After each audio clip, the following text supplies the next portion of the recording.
اگر کوئی مر رہا ہو تو کبھی اس کا دل سکون سے نہیں رہ سکتا. اس لیے میں نے کہا کہ ساری دنیا پریشان ہے اس کے اس خرافاتی عمل اور اقدام سے. معزز سامعین کرام یاد رکھ لیں خطبہ مسنونہ کے بعد میں نے قرآن شریف کی آیت کی تلاوت کی, حدیث شریف پڑھی ہے.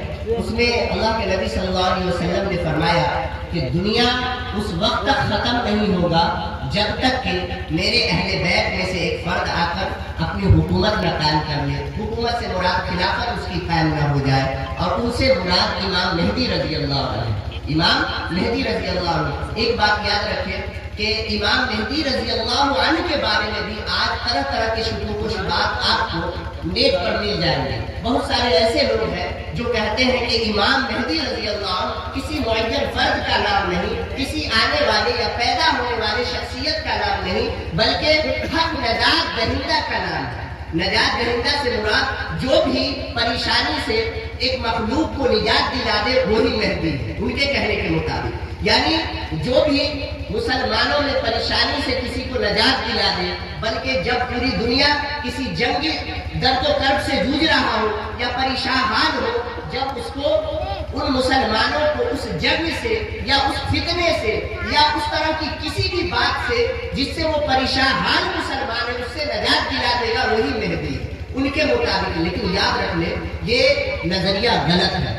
یہ نظریہ احادیث طیبہ اور احادیث مبارکہ کے خلاف ہے. معزز سامعین کرام آپ غور کر لیں, یہ ایک نظریہ بھی میں نے بتایا. دوسرا نظریہ یہ ہے کہ امام مہدی رضی اللہ عنہ کسی کا نام نہیں ہے, ایسے کوئی فرد آنے ہونے والے نہیں ہے. یہ بس ایک کہانی ہے جو چلا دیا گیا ہے مسلمانوں میں. یہ ایک مفروضہ ہے جس کو منبر و محراب پر بیان کر دیا جاتا ہے. لیکن یاد رکھ لیں یہ حق ہے. یہ کیا ہے؟ حق ہے. اس لیے کہ ایک دو احادیث طیبہ میں ان کا ذکر نہیں آیا ہے, 10 اور 20 میں ذکر نہیں آیا ہے, بلکہ تلاش کرنے والے کے نزدیک, بلکہ پڑھنے والے یہ خوب جانتے ہیں کہ تقریباً اس امام مہدی رضی اللہ عنہ کے بارے میں تقریباً 200 سے زائد احادیث یا تقریباً 200 احادیث ہے جس میں امام مہدی رضی اللہ عنہ کے بارے میں تذکرہ آیا, ان کے خلافت کے بارے میں تذکرہ آیا ہے. معزز سامعین کرام یہ اس سے پتہ چلتا ہے کہ احادیث طیبہ بھی تواتر کو پہنچ چکی ہیں. احادیث طیبہ بھی تواتر کا مطلب یہ ہے کہ جس پر جھوٹ پر جہاں اتفاق ممکن نہ ہو اسے کہتے ہیں کہ وہ بالکل تواتر کو پہنچ جانا, اسے کہتے ہیں متواتر. معزز سامعین کرام لہذا کثرت احادیث کی بنیاد